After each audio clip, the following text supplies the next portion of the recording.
Hey everyone, welcome to today's video where we're talking about a crucial topic, teaching kids about financial literacy as we do on this channel. If you like this, subscribe and ring the bell.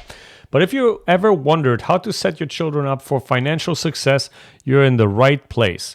We'll be covering 3 concepts and a couple of bonus steps at the end of the video that'll help you and your kids develop a strong financial foundation. So let's get started. Money management is a vital life skill, yet it's often overlooked in traditional education. As parents, we have the power to change that. And in this video, we'll explore practical ways to teach your kids about money, helping them build habits that will serve them well into adulthood, their entire life, ideally. So let's talk about the first concept, assets versus liabilities. One of the most important lessons we can teach our kids is to see everything as either an asset or a liability. This mindset shift can dramatically impact their financial future. I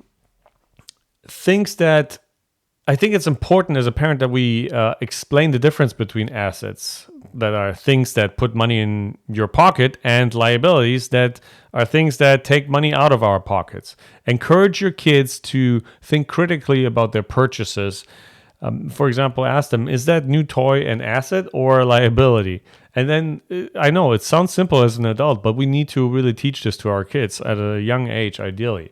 Use real-life examples to illustrate this concept as well, like comparing buying a book to learn a skill, which can be a potential asset, versus buying don't hate me, buying a video game, which is usually a liability. In very few, in the world of e-games and esports, it could be an asset. I guess you could argue it, but let's stay real, okay?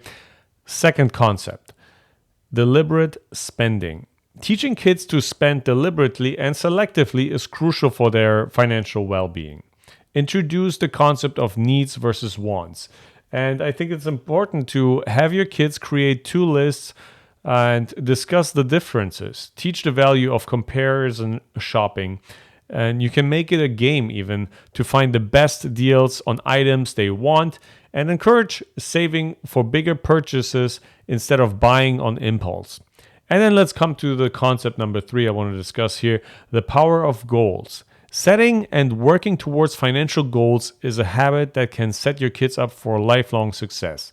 Help your kids set both short-term and long-term financial goals. Create visual aids like goal thermometers or saving jars to track progress. If you go to minimoneymentors.com and you sign up to our free newsletter, I share this free, I'll link it below.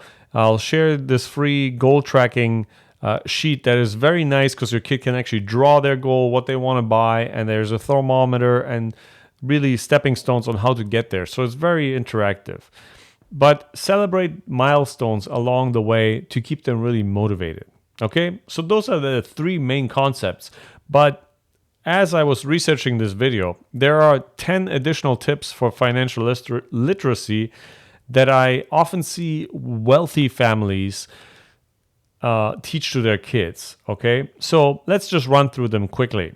The value of time, okay? Teach kids that time is a resource that they can use to earn or grow money. Introduce the concept of opportunity cost in a kid-friendly term. In fact, I think I mentioned that in one of the shorts on this video here recently, so look that up.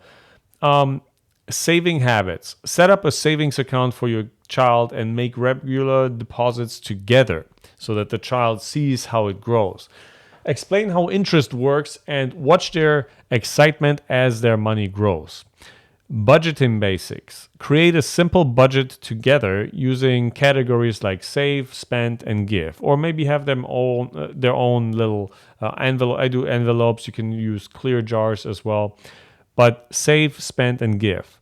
Use play money to make it tangible and fun if they don't have allowances yet or don't do chores yet.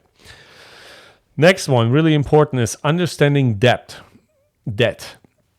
And for that, use board games like Monopoly to illustrate how debt works. Actually, there's another one, I think it's called Bank It, which is pretty good. You should check that out. I try to link it in the description or you just look it up on Amazon. And that really helps illustrate how debt works and the importance of managing it responsibly. Credit concepts is another thing. Explain credit scores using a report card analogy. Discuss how good grades in money management can open up opportunities later in life. Intro to investing. Okay, start with a piggy bank dividend divided into sections for different investment types.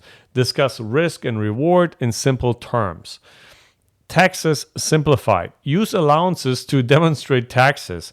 I recently actually, I don't want to go too much off tangent, but there's funny ways how you can implement taxes. Let's say my daughter was recently asking me to peel an orange or something, and I peeled it and I gave her the orange, but I took away like 20% of it, and I told her, yeah, this is for taxes, and she didn't know what taxes are. But maybe not a perfect analogy, but you get the point. Nobody likes paying taxes, right? But basically, take a small amount, a small percentage of household taxes, and explain how it contributes to family expenses. When you can take a little donation. What I meant by that is, just to go back real quick, if they have an allowance, take back a little amount of that and integrate that in the household spending to demonstrate how taxes work. And the next point is entrepreneurship 101. I don't know how entrepreneurial you are, but I think it's always valuable to encourage kids to start a small business like a lemonade stand or a dog walking service or cutting grass. Help them understand profit, loss, and customer service. Then talk about the joy of giving. Involve kids in choosing a charity to support, no matter how small. We have this little wildlife sanctuary here that we like going to, and just donating when you enter, it's already a charitable donation in that sense. And then discuss how giving can enrich our own lives beyond just money. And then also, very important, leading by example. Share your own financial decisions and thought processes with your kids. Let them see how making smart choices with money happens in your life. Okay? So, with that being said, these are a couple of things that I wanted to mention to you. And those are the things that we also often talk about, if that was too much in one session. We talk about this in our newsletter on minimoneymentors.com. So check it out. It's linked below in the description. Would love to have you there. Free newsletter once a week on Wednesdays. Sign up. I would love to have you there, and send me your questions here in the comments or in the newsletter. I'll see you in the next one. Bye-bye.